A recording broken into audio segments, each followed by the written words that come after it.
What's up, guys?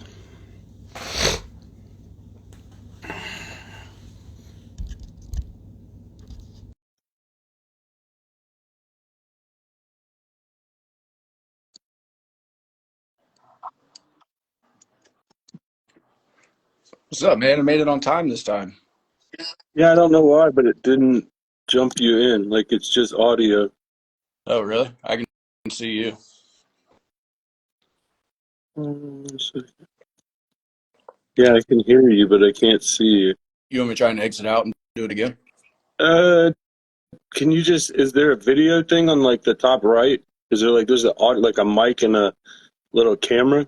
Is that Mhm. possibly it? Oh, okay, they're saying they can see you. Hell, maybe I just don't get a camera anymore. Okay, cool. Okay. Okay, cool. Yeah, it sounds like they can see us in the chat. So what's good, man? Haven't heard from you in a bit. Chilling, man. I'm doing well. I just started at the new greenhouse this week, so that's been pretty badass actually. I'm gonna have some fun in there. I'm excited about that for sure. Pretty similar to the last place you were at. No. So the last place was all Venlo glass house. So it was like literally designed for tomatoes and cucumbers. It had all hanging gutters and then like heat rails down right above the floor. Um, Y'all don't no have dehumidifier. heat. Y'all don't have heat problems, do you? And where? I always thought that it was the opposite. Here? Yeah, it's hot as fuck. Yeah, it is hot as fuck. In the What? summer, it's nice in the Oh, winter. I see. I got you. I got you. I got you. Super It's a nice. desert otherwise. Yeah. Um, but this one is much smaller. That one was 9 acres. This is like 25,000 square feet. Just five flower houses, one veg house. Probably gonna put like 1,000 to 1,500 plants in each house and flower. So super manageable, nice like smaller size crew. Is it like almost exactly like what we were doing at Yeah, Mayflower? yeah, yeah.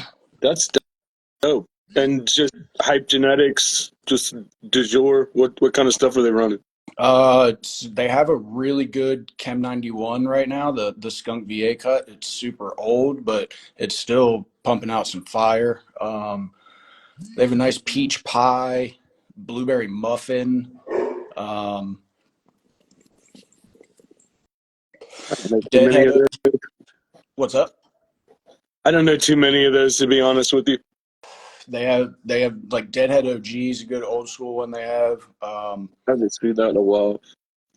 Dude, when I took over the Strainwise grow that they were gonna make the breeding grow, I brought on a bunch of stuff out of my personal collection, and I had a bunch of old Deadhead OG crosses that I had gotten in trade off of like IC Mag way back in the day. It was all this stuff that like I desperately wanted to run it, but I wanted to run it on my own. And then I just got super excited because they gave me this whole grow and we're like, you're gonna, this is gonna be all you. We're just gonna do genetics here. It's just gonna be breeding. It wasn't a big grow, it was a couple little lights, but I was stoked. Hell So yeah. I just go through my bean box and just start popping everything that I ever wanted to run. And then about 6, 8 weeks later, they moved me out of that grow and just stole all my Yeah. stuff. Yeah. I mean, so far, anywhere that I've popped genetics at, I've lost those, That's including happened to everybody that I know. including the stuff of yours that I just popped. But it's Yeah, all good. that happened to Fonzo. Like when Fonzo was still kicking around, the homie Wally Blanco, like he would start. It was the same shit, like you started a new grow, you're super stoked, you're in that like 6 week honeymoon phase where you're like walking past the shit you shouldn't be walking past, and like you're just stoked to have a new grow, and it's like everything's shiny and new, And then they're like, hey, we can bring some seeds on. And you're like, well, that's funny. I got seeds. Well, And like, imagine that. yeah, and now it doesn't bother me as bad because now if that happens, it's usually my stuff, and I Right. don't, even if you leave, if they stick around, then I'm happy with that, Right. just getting my beer out there. But it always sucks because when it happens to the homies, like when it happened to Fonzo, it was like he had brought on a bunch of personal stuff that he had of mine that like I didn't have a lot of, and that's where it always hurts. Yeah, for sure. And it sucked with that, the one where they fucked me over. It sucked doubly bad because if I'm not mistaken, right after I left, they just killed everything. Oh, really? And so it wasn't even, it wasn't like none of those strains I think ever made it to flower Ugh. because at that point the whole company was kind of folding up real hard. Like Yeah. they would be out of business within a year, Damn. maybe two. Yeah, I mean, dude, and it was, to be fair, it was one of those early legalization companies where they Yeah, just tried to pop with the Strainwise used to be everywhere. When I yeah, first moved to Colorado, that was like yeah. one of the first dispensaries I went to. They were pretty much trying to do the like native roots model where it was just like pop as many as you can, put all your money towards expansion, just build as big a grow as Right. you can. Don't worry about whether you can keep it up or whether you can manage it or any of that. It's just like just grow, grow, grow, grow. Yep. That's Yeah, how it too was many some of the people. worst. It was some of the worst grows I ever saw too. I never saw any of their grows. I've heard some stories about them. It was pretty bad when I first started, man. So like this is so funny. The first week that I was there, they had one room that looked good, and these were just like huge open bay rooms, and they were pretty massive. They didn't have fans. They literally just had lights hanging, Wow. and they had one room that looked really nice. And then they tried to cut corners and decided they were going to buy pallets of this like dime store cocoa, Yeah. and it killed everything. Like it killed every plant. They couldn't figure out how to figure out what was going on. And it felt like they had just piled this cocoa up in a warehouse and people had pissed on it. Like when you watered it, it just Probably had. ran brown. Yeah. It just ran like brown, and it just toxically killed everything they put in it, man. That's And it hilarious. was it was yeah, it was horrible. Good. Anyway, man, what started this discussion, or the reason that we kind of decided to do this, was that a couple weeks ago, I can't seem to find the post now, of course, that I'm looking for it. I made a comment on Instagram essentially about under canopy lighting. And if It's you properly prune your plants, then it's right. equivalent to under canopy lighting. That's yeah. That was essentially the post. Was essentially But that if you and if you properly prune, then you can get better yields. Essentially, return for right. dollar. Yep. And there's a lot of nuance to that, obviously. Like, For sure. And it's funny because I used to agree 100%, and I'm pretty sure we had a conversation about this like when we worked at Mayflower about how pruning and training your plants properly, the under canopy lighting is unnecessary because I think like Mango was doing the side lighting back then, and so if I'm gonna be honest with you, dog, if there were a style of growing that you could sell me on it being worthwhile, it would be that style of growing. The way that like the Mayflower native roots. So for those that don't know and maybe haven't seen a ton of commercial grows, one style that's pretty popular is just giant plants. I mean, you veg them 4 feet, throw them into veg or throw them into flower about 4 feet tall, and then just let them grow. Like just let them grow as big as they can. And I will be honest with you, at Native, when I worked at Native, there were absolutely 3 Alight Blue Dreams that pulled massive work. Massive work. That's the only style of grow where I could justify it. Because when you see grows like that, where you've got huge lanky right, plants on right, top of a table, then you kind of need something in that middle just to get those lowers. Because at that point, your lowers are 8, 10 feet from your lights or Yeah. more, you know? Yep. And it's like, Exactly. when you get those tables like that, it's just a mass of biomass. And it literally, you know, that's the one way where you could kind of sell me that it's necessary. But Yeah. in saying that, to put any more lighting in a large scale commercial grow like that is expensive. So It's it's expensive. it is, but you can kind of save it. It kind of balances out because people are seeing. I've been talking to some homies, and when I was at that Stackhouse grow that I was telling you about, that's how this pretty much started. They had those under canopy lights. They were in these teeny tiny pods, so the under canopy lights were like three Yeah. feet below the main So, lights. dog, that's the situation. That was kind of one I wanted to talk to you Yeah, about, because that particular grow, and once again, there's no pictures here.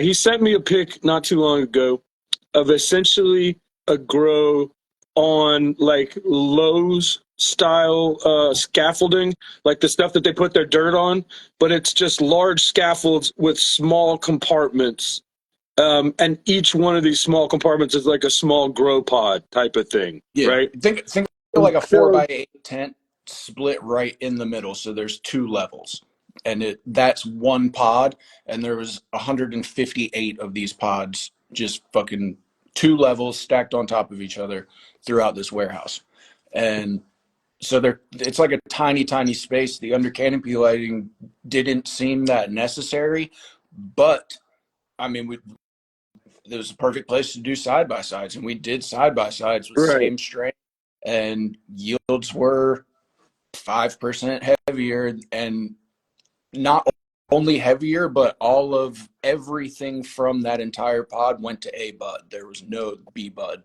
from the entire. So here's my only beef with that. I think throughout the whole discussion, um, the metric that we kind of end up using is yield versus cost, right? And that's kind of how any decision in a commercial grow is made. What's my yield going to be from this? And is that going to cover the headache of having to do it, whatever time it takes, extra stuff, Yeah, right? So that's hell yeah. how all of this gets measured. The only way that you could tell me that it's really going to be efficient is in a grow that's already well maximized. The Yes, thing about that grow that you showed me was they were largely flowering like 18 to 24-inch plants. Like yes. the whole thing didn't look very tall. No, it's not. So for me in a situation like that, I mean, you're not really in a situation where you're going to get the maximum amount of bud for the light that you have already. You Right. know what I'm saying? It's just a very inefficient style of growing weed. Now, as far as growing bud and no lumber, that's probably the best you can get, Yeah. you know, Yeah. because you don't have, you know, 450 feet of stalk and Right. stem and branch, you know, Yeah. there's It's all of the pretty much lumber all is bud. gone, Yeah. you know, so there's a discussion there to be had too of like that style of growing in general. But the reality is, like, when we talk about adding any cost to a commercial grow, you know how those conversations go when you're talking to an owner and you're talking to somebody and you're like, listen, man, I've got a bill.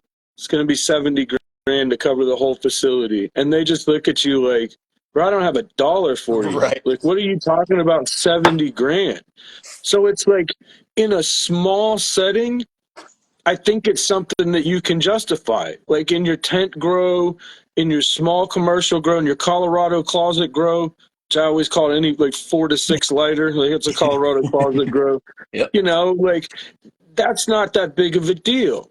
But when you talk about an 80,000 square foot facility, when you talk about a 100,000 square foot facility, man, that's a lot of tables. That's a lot of lights, It right?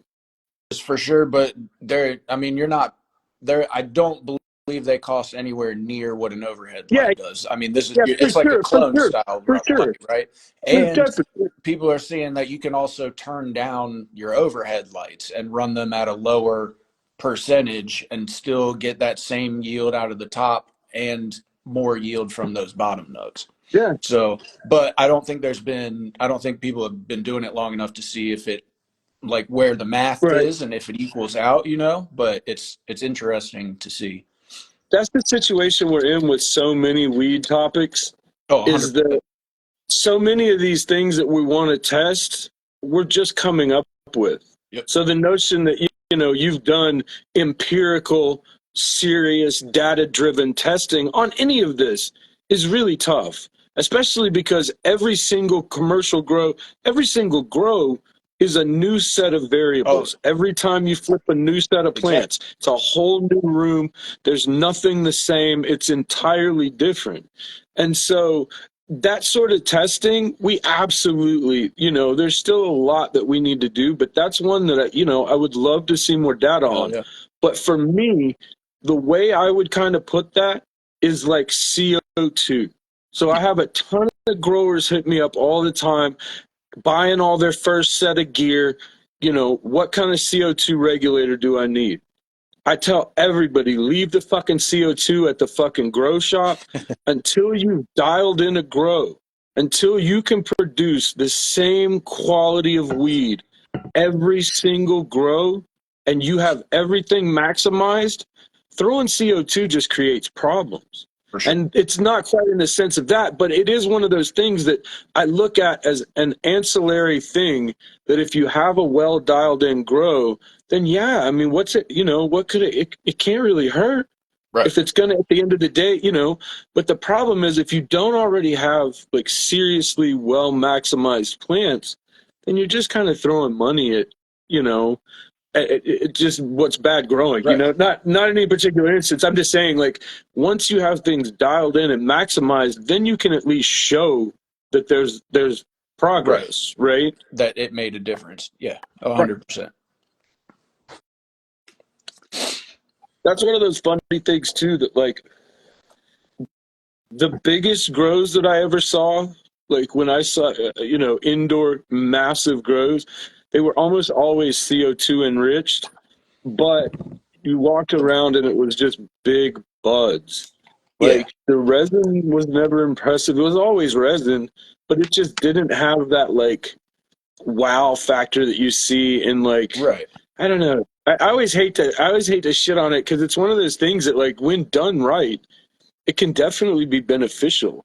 But it's just really tough to throw that into a grow that's not already dialed in, That's because all not you're doing is accelerating plant biology, right? You're making right. all of the plant's life cycles move quicker. I And mean, by it's the doing that, same thing with crop steering irrigation that everyone's trying to do now. If your environment's not dialed in and you're trying to drive these plants with a 3.0 EC, feeding them 14, 15 times a day, like come week 5, you're going to be fucking sad. you know who loves that setup? The guys that sell the Oh, yeah. nutrients. Yes. Boy, dude, when I even hear somebody say 3.0 EC, even if you're just doing single waterings in a day, that's so much salt and it's just not needed. Like, even for big, huge plants, I mean, you can use a third of that almost and get by, and still produce weed.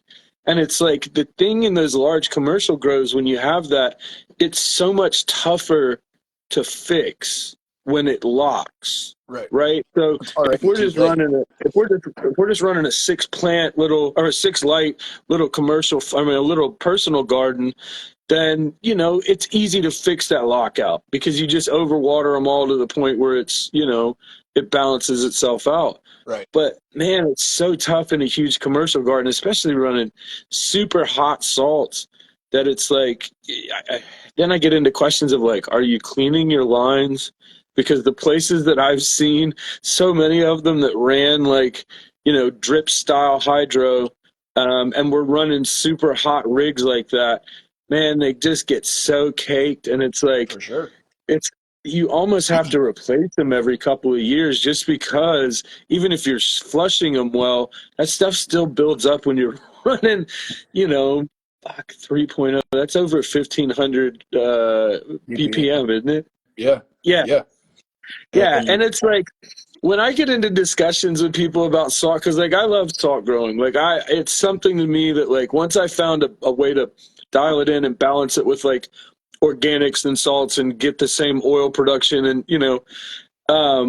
but it's one of those things that, like, as soon as you start to talk about, numbers with people, and you start to, most people run what the grocery store guy tells them to run, or whoever they buy their, whatever's on the label. Right.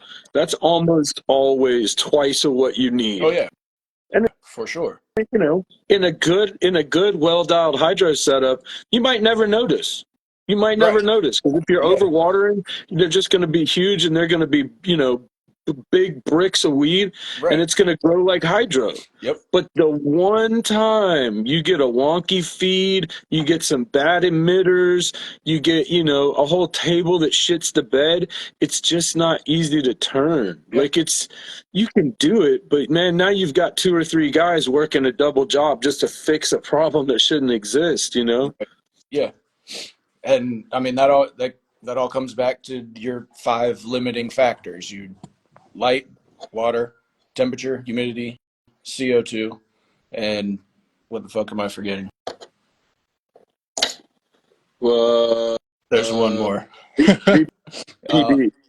Yeah, and if those are not all in perfect condition, then you have to lower some. If you don't have the right amount of light, you can't pump 1400 ppm CO2. Right. No, If you don't absolutely. have your VPD in check, you can't water 14 times a day because your plant's not transpiring. Yep.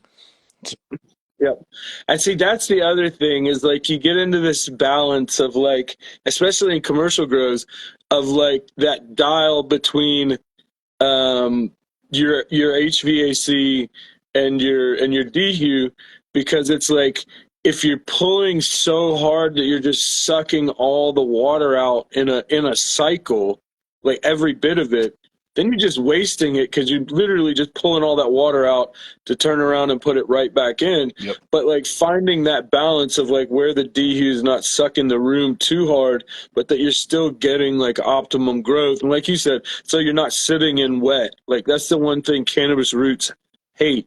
And it's like, when I see people running, so the notion's always been, right, cocoa, and you just water it as much as you can.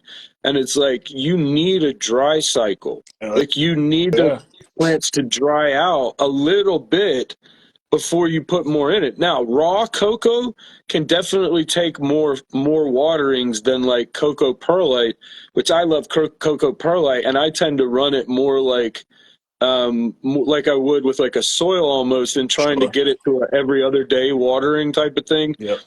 But I mean, once again, then it comes down to like what your medium is and this and that. If you're just running in rooter cubes, then you almost have to keep them flooded, Yeah. You just have to keep them wet, because the minute they dry out, everything's just going to tank. Yep. I mean, rock wool is the same way. You got to keep it a certain moisture. Right. Can't get past that, or everything, it'll never come back. Right. And so I get to that story. There was another story from my time at Strainwise. So when I got there, they wanted me to run the nasty cocoa, and they had just given me my own grow. It was a little like 250 lights total, veg and flower. Yeah. I think I had 6 flower rooms, but it was fun. It was one of those where it felt like a home grow, like, because it wasn't massive, and it was, but they wanted me to run that nasty cocoa, and I put my foot down. I'm like, that's not me. Like, if you want me to succeed and grow weed here, I'm not doing that. So then they wanted me to grow in Pro Mix. Wasn't that big of a deal. I always stop here because I got friends that work for this nutrient company, so I don't want to shit on anybody. This was very early in the cycle of a newer nutrient line being developed. And so what they would do as testing is they would go and give huge grows super big discounts on their newts, so that they would run them, and they were essentially, let's be honest, they were doing R&D in people's commercial gardens, right? So when I started working there, this nutrient company, they were adamant that we use them.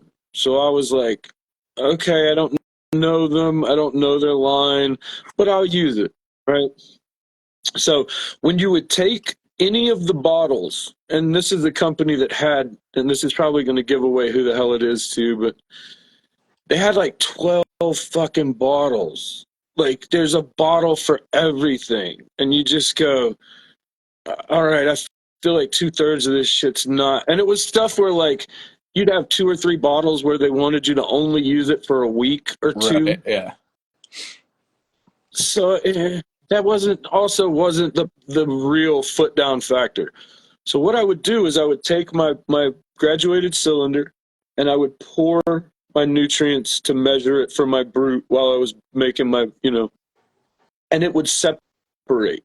It was like a snow globe.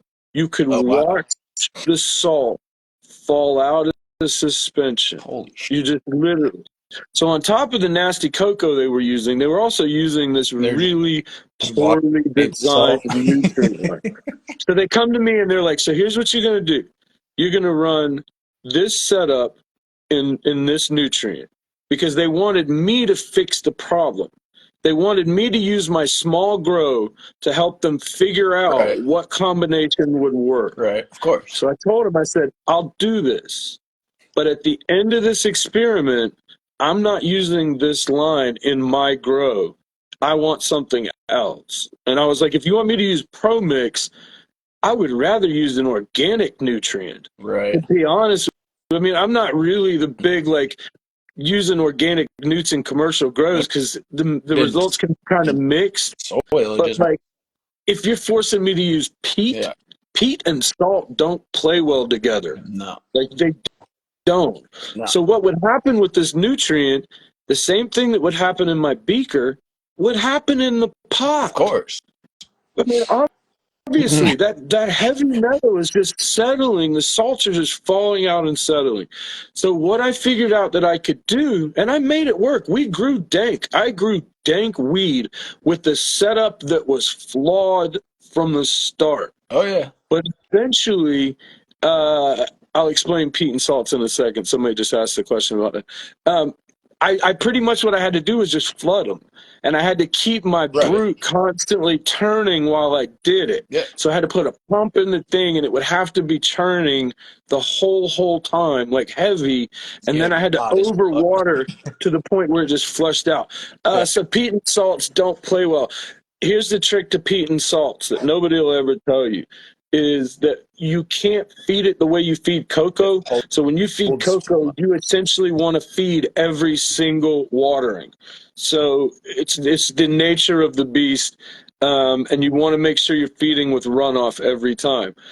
Peat, you essentially have to treat like soil, so you have to have at least a feed water setup, or feed water, depending on how hot your nutrients are and things like that.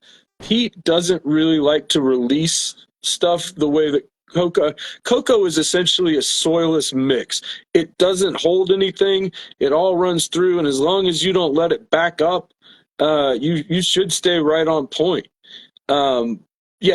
Peat retains way too much salt. So it's like not what you want to use. Ideally, if you're going to use something that's peat based, just go the soil route. Like, just get some topsoil, some peat, mix the soil and use an organic nutrient or something like that, or use, add in nutrients. But, like, essentially, that's the big difference. I mean, you can. Like you said, you just have to have dedicated flow. To treat it, yeah. And the thing is, in peat, as soon as it goes bare dry, while you've over salted it, fixing that ain't like it is with cocoa.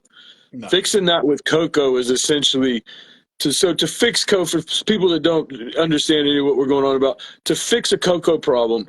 Let's say you have somebody watching your grow while you're gone. They overwater or they overfeed. They don't mix things right. You come home, you test your runoff. Your runoff is like 1,000 ppm above what you normally feed, right? So let's say your normal feed is 1,000. You're putting in your runoff test 2,000. So you got a problem.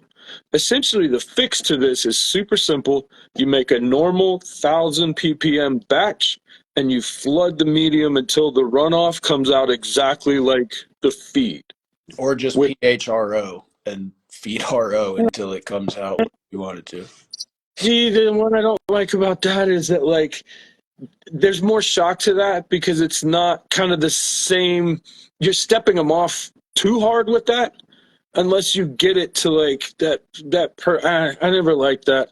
I always liked the fresh, because that way you know your feed is exactly the right amount. So when your cocoa locks, there's no telling what locked up. There's not Yeah, no telling if you got too much of what or too much of this or that. By diluting it with RO, you could still have really high amounts of stuff that you don't necessarily need, right? So you don't know that you're stepping everything off. There could be too much phosphorus locked up, or there could be, and so with doing a fresh batch, you know that what is there when it's at 1,000 ppm, what you should be feeding, then you know it's at least what it should be, you know? yeah. I But usually just flush the shit out of them with RO, bring it all the way. I'll bring it down to like 500, 400, and then just it's start it. super fix, but I've found it's a little trickier for me, at least, because yeah. But I mean, either one should work. Hypothetically, either one should work. I Just getting it back yeah, into the range of what you traditionally feed. yeah, exactly. Just hit the reset button. We got But yeah, way off so topic. my horror story, you were talking about measuring out nutrients with a graduated cylinder and being precise about it. I had this dude who took over. I was working at a grow and they sold it to some new owners, and they had this master grower who was coming down from the mountains, and he was going to do living soil, but he was going to feed I can't remember the name of it now. It came in the black bottles. It was like that organic line, nature's something. But so he shows up on the first day and he's got the 5 gallon jugs of all this line. There's again like 20 bottles of it, and I'm like, "Where's the recipe?" And he was like, just put a glug of each into the reservoir." And I said, "A glug? What the Wow. fuck is a glug?" And he picked up the Wow. bottle and went glug glug, and I walked right out the front door. That was my last day there. Nectar of the gods. That was Yeah. it. Hell yeah. Nectar. I'm gonna be honest with you, man. I am sure that they exist. I am positive that there's got to be some somewhere. There has to be all organic grows that are successful long term. There's a really good I've no-till never garden here in seen Vegas one, that's fucking and fire. most of the ones that I have seen, 10 years aren't around anymore. Like Yeah. it's I've had discussions with people that's their thing, and they're very want to admit it. Like they don't want to admit it, but at a certain scale it gets prohibitively expensive to produce that way. Yeah, yes. Depending on where you're going. There Right. again, there's garden Green Life Productions here in Las Vegas, and they're on their like 50 or 60th round in the same soil beds. Yeah. I think they have 2 or 3 rooms in the facility, and the whole facility was custom built to be no-till. Yeah. Um, and they're fucking That's crushing in there. awesome. I mean, I always love to hear that. Yeah, And it goes back to like why, amongst us, we all admit kind of between ourselves that like the best weed usually comes out of somebody's closet or somebody's small grow. And it's generally because in commercial grows, the answer is almost always cheap. It's yeah, always everything has to be as cheap as possible, as easy as possible. So like going the no-till route, which is a great way to grow weed, but to do it on a commercial level to keep all of those beds perfectly in check, that's gorgeous. I mean, that's an yeah. art Hell yeah. form. No, that's That's fucking art. not Yeah, that's absolutely. not easy. That's not, that takes the utmost care, and normally more care than anybody. Because see, without once again mentioning, there was a really popular Oregon commercial grow for decades. You know, shout out to the guys there. But like, eventually it became one of those things that I just think, you know, you either do the soil route where you've constantly got to pay somebody to mix soil, and that's a whole full-time job on a commercial. You know, that takes a couple people just to mix proper soil. Even with a fucking Um, machine, or like you got to have somebody there. yeah, that's it. You know, once again, and that's overhead. That's crazy expensive overhead for automation. That's not the sort of thing that's super cheap and affordable. Or you go the no-till route, and you just have to have the most perfect system on the planet. And when I say that, in a salt grower, in a grow where everything's cheap, the flip is super easy because you clean everything, you sterilize everything, and Right. everything just gets whacked. You can't do that in a no-till grow. If you end up with a PM spore in your grow, Over. solving that problem is not easy. No. And so that's why I kind of, you know, as much as I love the notion that there are grows out there that are trying to do that, I think the answer there, if you legitimately wanted organic weed, is Go like outside. NorCal outdoor. Yeah, it's like it's what's worked for, you know, the people in Northern California for 65 years or 70 years, and it's just, you know, outdoor farming. Like it's, you know, the notion of doing soil indoors is, it's wild, man. Yeah. I mean, it's not to say it can't be done, and I, you Yeah, know, no, for sure. kudos to anybody that even fights that battle and wants Hell to take that, because it's fucking awesome, and I love to see those. Let me tell you a funny one I walked into. So I was running another grow, and we were out back, like maybe puffing or just having a chill, and we kind of noticed a group in the building next to us doing the same thing. And at the time, I didn't really think like every warehouse in downtown Denver has weed in it. And I But it did. knew, I mean, you kind of assume, but of course, you know the type, and we're all sitting there, we're like, hey, what's up, man? You guys run the grow? Like, yeah, we run the grow too. Let's fucking check it out. So we go to this grow.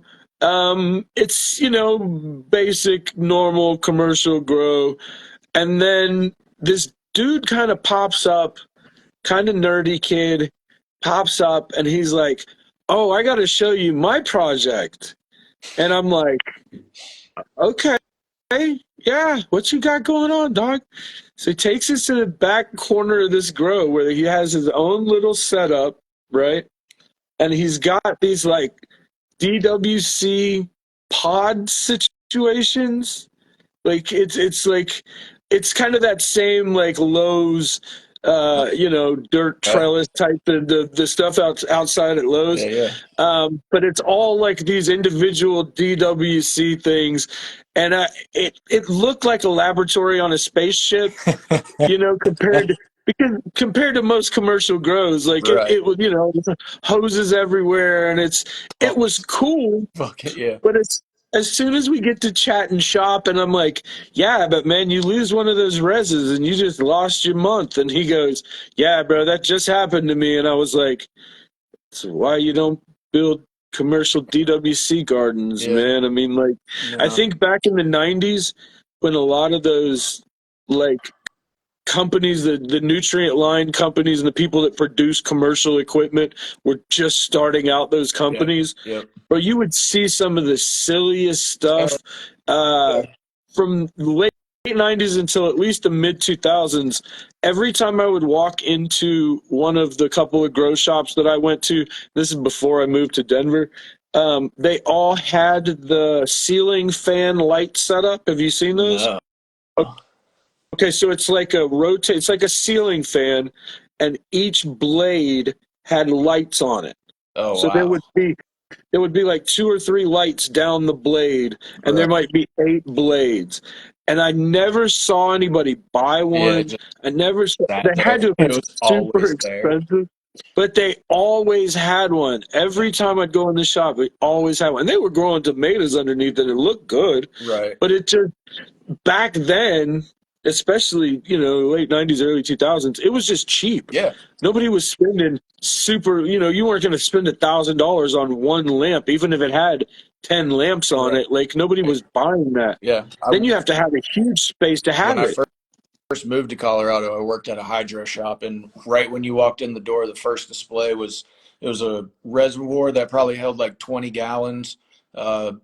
So like a 20-gallon bucket basically, and then on top of that it was just fence posts laid on their side with holes cut in the top of the fence post. So you put a little net cup in the top of the fence post, Oh, and gotcha. there was a pump that shot water straight like inside the fence post all the way up, and then it would drain back down to the Oh, yeah, reservoir, yeah, yeah. shoot it all the way It's up. like those, what were the ones called that you would always see in High Times where it was like the it was round and the light was in the middle? Oh It yeah, was like a yeah, theater type of thing. yeah, Like, yeah, the only place I ever saw those things in use was in the hydro store, where they would, have some tomatoes or some lettuce or something growing out of it. yep, And it was always so funny. And, like, to be fair, when I first started growing weed, we would go to the hydro store and just get ideas. And that's where we built all the first hydro setups I ever ran were stuff that I built, right. because we would go to the store. I had a buddy that was in engineering school at the time. He would look it over and figure out what it was. And then we'd go to Lowe's, and I built my first room full of DWC buckets, all from shit at Lowe's. Hell yeah. And it was just simple. This is really before you could get pond pump super Coliseum. cheap. The Coliseum. That's what it was. The Coliseum. That was one that I remember seeing in High Times for Oh yeah. years and years. Hell And I yeah. would see people growing it. I feel like the Canadians liked that one, Yeah. because I feel like when I remember seeing back in the day, when I would see those kind of, let's be honest, for a long time, large scale commercial indoor grows were Canadian. Oh, Like, before that was a huge thing in the US, Canada had large scale indoor grows, and they would take chances on stuff like that. oh yeah, for You sure. would always They you were would doing always some see wacky the train shit. car, yeah, the train car buried, Yeah, and yeah, it was just full of weed, and they'd busted somebody. And yeah, I feel like the Canadians took a lot of chances on that Coliseum type gear. They would. I mean, the other thing I remember, maybe it was Remo. There's a couple of those Canadian dudes that have just been running like hardcore hydro oh yeah, for 40 years.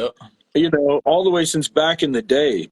yep, yeah, man. Yeah, shout out to the Canucks, man. Those guys are awesome. Canada loves weed. Yeah, dudes. I went. So my dad's from Niagara Falls, New York, and my aunt still lives up there. My cousins live there. Well, Right. they moved away now. But when I was in high school, we went to visit them one time, and my cousin's friend wanted to get a tattoo, so we walked over to Canada because you can get one when you're under 18. Oh yeah, And okay. there was like we had to wait for like 3 hours for her to get the tattoo or whatever. And I'm playing pool at the tattoo shop with these guys. I'm like 17. They're like, "Oh, you smoke weed in Virginia?" And I was like, "Hell yeah." And they were like, "Come on." We went out back in the alley and just smoked a fat joint. Shit was dope. They had really Yeah, good weed I too. keep hearing stories. Maybe our Canadian brethren can attest to this. I've known for a long time that there were the Canadians are generally a little more lax with their psychedelics. Um, Kind of like Amsterdam, like there's always been kind of routes there. My understanding was that there were like underground shops, and didn't Mark Emery for years was one of those that like ran a little boutique spot where they sold like peyote buttons live Yeah. and like mushroom spore kits and stuff like that. But I've heard recently there's like legitimate brick and mortar spots that are selling all of the Really? hallucinogens. Like all, yeah, literally all of them. Like DMT over the counter, LSD in all its forms, like over the counter. Hell yeah. And yeah, I mean, dude, it's funny because even in the States, like, so, you know, mushroom cultivation here has been an underground thing for a long Yeah. time. Popping off. But the minute Denver said anything about mushrooms, bro, it literally was like an army went off of Oh yeah, cultivating mushrooms. yeah, And now there are so many huge fungus grows on the internet and just open and flagrant with it. yeah. And I love it because that's one of those things that I don't think we could ever grow enough of. Hell yeah. And anybody that's ever done it and grown your own, it's the most amazing process. I still Like it's haven't just done it yet. it's so much fun. My buddy's Many years growing them, ago, but I'm getting fire mushrooms from him. everybody Everybody, is right now. That's the I beautiful know. thing. Yeah, Yeah, and there's so much more research being done, not research, but like, hybridization and stuff like that, which wasn't really a thing 15 years right. ago when I got into mycology in general. But it's the hobby is exploding and it's great.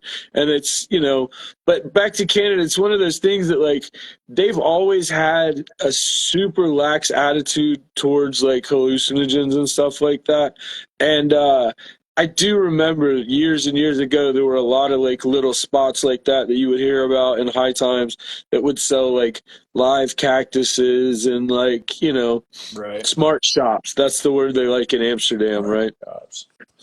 That's a good Or they name would for sell, them. Make you yeah, smarter. or they would sell fresh fungus. Like, you could only, in Amsterdam for a long time, they would sell, I think possibly still, I think now it's just the truffle Right. style, which to be fair, if you eat enough of those, you can trip just like you can on anything else. Um, but I mean, like in Amsterdam for years, I'm not sure if it's still the case, but you could buy mushrooms in Right. general I fresh. think they did make them illegal, or you. Yeah, They but put a limit I on think them it's or just something at one capped. Like point. I think they changed it. You can still get the like, I think it's the Mexicana, which is like a truffle. It's like sclerotia, and so it's like just little Right. Yeah. nuggets Yeah. of Yeah. like, but it's got a lower psilocybin content. The funny thing, and this is one that like. This is the kind of stuff that I love to see. So, like, there's a couple people now that I've followed for years that do cannabis extraction stuff, that are now doing mushroom extraction. Hell yeah. And I just saw one of them was offering wholesale pure psilocin tablets. Uh, That's Miles. about as cool as it gets. Yeah, I wasn't going to say any names because I don't know. I don't know how legal that is, to be honest with you. It's super cool, I mean, he's going. but He's he's advertising it pretty fucking hard. he's going pretty hard in the They paint, if I'm do going to look. be honest That with shit you. looks. It looks really But dope. it piqued my curiosity. Like, man, I'm an old timer. I've been through all of it. I don't really put my body through it all that much, but there's a few things still out there that like really pique my interest. Is just both of those psilocin and psilocybin in pure form, just so we can see what they are by themselves. I Hell mean, I've yeah. never really had either one in a pure form. And then 4-ACO, 4-ACO DMT is still one of the rare ones that because I tried a lot of research chems when I was younger. I don't do anything like that anymore. Yeah. But when I was much younger, I read all of the literature and the only one that I never got to try was 4-ACO DMT. To be honest, it didn't really pop up until as an option until years after I had really I don't think stopped I've trying things ever. like that. I don't think I've ever had that one. So it's essentially, and I'm going to talk out my ass for a minute because I'm not the science guy, but my understanding was it's very similar to both DMT and psilocybin chemically, and the effects are generally supposed to be kind of the same. Right. But it's another one of the ones that, if I'm not mistaken, is fairly safe as well. That's the Huh. problem with so many of those research chems, man. Yeah. I hate those. The last Well, research I mean, I got was go like ahead. it was supposed to be K, and it was fucking horrible. It's the worst thing I've ever done in Yeah, my life. yeah. So I had a bad experience with one of the DO chemicals when I was a kid. DOB probably isn't that the one they call bromo dragonfly? I had a kid give me some paper and told me it was weak acid, and I was like, holy shit, man. And so I took 2 or 3 one night, and boy, if I'd have taken a half more, I'd have died. Like literally, it was the only time I ever had a hallucinogenic experience where I had bad physical response. Yeah. Like I was having, it's essentially a Like vasoconstrictor. almost like a So fucking I seizure. was having muscle spasms. Like my legs were just like freaking out. It was bad, bro. And that was the last time I ever took a weird chemical. I didn't know its exact source, and it was a very valuable Good lesson. lesson. And luckily, I was young enough to shake it off, and Right. it was a rough night. I had some really gnarly hallucinations, and it was really unpleasant. Ugh. But once the stuff that felt like my life was at risk calmed down, I was the only time I ever had any hallucin. This is funny. I ever had any hallucinogen make me vomit, and that's when I knew shit was Yeah. bad because I was tripping so hard it made me nauseous. Like the visuals Yeah. were so bad, and I'm pretty strong on like with stomach stuff. Like with so many people eat a couple mushrooms and are like getting wheezy and getting weird. Nah. I've Yeah. taken crazy doses of just about all of it. Never gotten sick. Never vomited. I Never, never. none of that. I had a roommate one time, and we ate. It was psilocybin extract, is what they said it was. I don't know if it really was, but he got sick off of those, Yeah. and that shit was horrible. I had to go for a walk. I was like, I'm out. Yeah, it's one of those that like I never really that to me always kind of signals something wasn't right. Like Right. if I got sick, and that was a weird one too because it was because the visual stuff was just so intense and not like in a good way, just in like a your vision's off so bad that it starts to mess with your inner ear, That. Anyway, so did you find my discount sphere tickets? I don't think so. Yeah, man. I was hoping you'd be my inside plug, man. No, it's gonna Nah, be a I while. wish. I'm probably gonna go down there and just see like We'll what's get going up. on. Yeah, just go get your work on. Yeah. The dead ones. I think I saw somebody say the dead tickets were like $1,200 a piece. Yeah, we're about to wrap it up. Thanks, Crazy. guys. I appreciate everybody that stopped in this evening. We Yeah. got a little off topic. I got kind of baked. It's all good. So did I. I was taking dabs the whole time. Anyway. Let's wrap it up, Doug. Cool. Catch my boy Green Star Grower at Green Star Grower on Instagram. Kid is the commercial grow guru. I wish you the best, dog. I hope this one works out. Thank you, The man. last one ended quite abruptly, which is wasn't you this time. Like it's Yeah, normally like a house cleaning or you piss somebody off or something, but no. like. Yeah, When you don't that pay one your was the weird taxes, one. Don't pay your that's taxes in the weed world's a problem. yeah. That's the fucked up thing is the government, the number one benefactor of legal weed has been the federal government who also keeps it federally illegal. Yep. Anyway, thanks, dog. I appreciate it. Thank you, man. www.terpfiend.com, terpfi3nd.com. Much love. Take it easy, Drew. Later, brother.